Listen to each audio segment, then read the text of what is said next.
Good morning, my friends. This video completes my 30-minute home workout series. If you've been following along, you know that I don't have a proper leg day. Why? Because I chose to do cardio instead. To me, walking and running is such an inherent movement. A long time ago, we would have had to cover many miles on foot to hunt, gather food, or migrate for better shelter. I know cardio has been getting a lot of bad rap recently because of overtraining, and I discussed that in my previous video.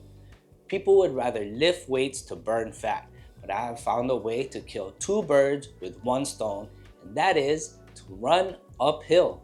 You already know if you run uphill, your cardio is going to improve, but also your legs are gonna be on fire.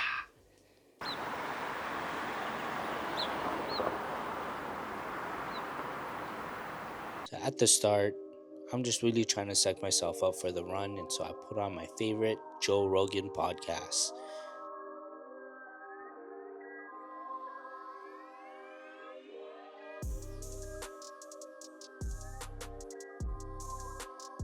So here's a description of the uphill course I'm going to take you guys through.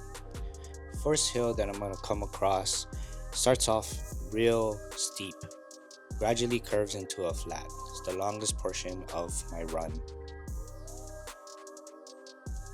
It's only the first part of the first hill, and my hamstrings are already burning. Freak. I feel good though. I don't feel too light. I just came from work last night and I didn't really eat any bad food, so. As you can tell by how out of breath I was, running in general will improve your cardiovascular endurance. More so, running uphill has been shown to improve your VO2 max in a time-efficient manner.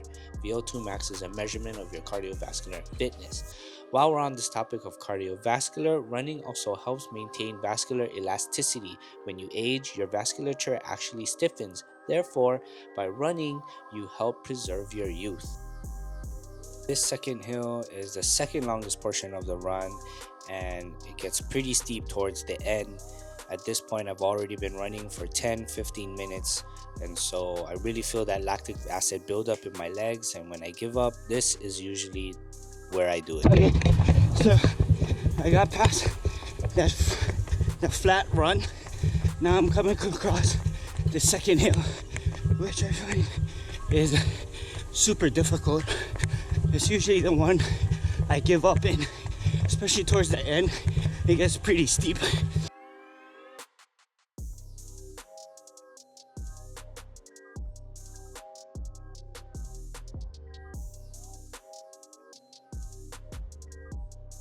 Steep part of that second hill, and I'm just gonna pace myself. The main thing is I don't stop.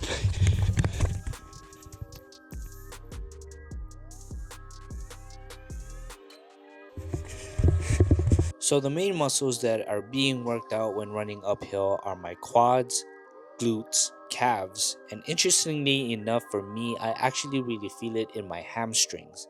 Your hamstrings are going to propel you forward in your stride, and so with you going uphill, your hamstrings are working even harder.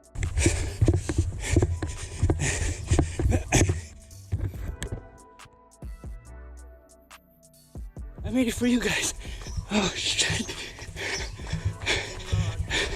Alright, let's go. Okay, we're coming up to the hardest part of the run. This is the most steepest hill so far. This third hill is shorter than the previous two, but it is the steepest and most challenging portion of the run, and it's going to take a lot of mental grit to get to the top. Another benefit that is exclusive to uphill running is it puts less stress on your knees when compared to level grade running, and more so downhill running. Your knees are put in less stress because there is less weight load and less impact force. The sides of my ankles hurt. My calves hurt. Oh. Coming to the last and final uphill run. Oh, I just feel the fat burning off. Just kidding. And this last and final hill is a short and easy one. At this point, all I have to do is finish strong. My legs are just dead. I'm just trying to pace myself, try not to stop, but I can't keep talking. Home sweet home.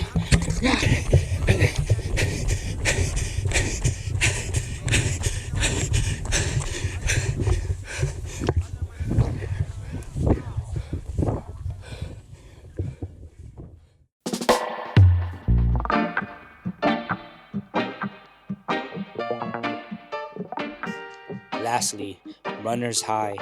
The wave of euphoria that hits after an intense run isn't just in your head.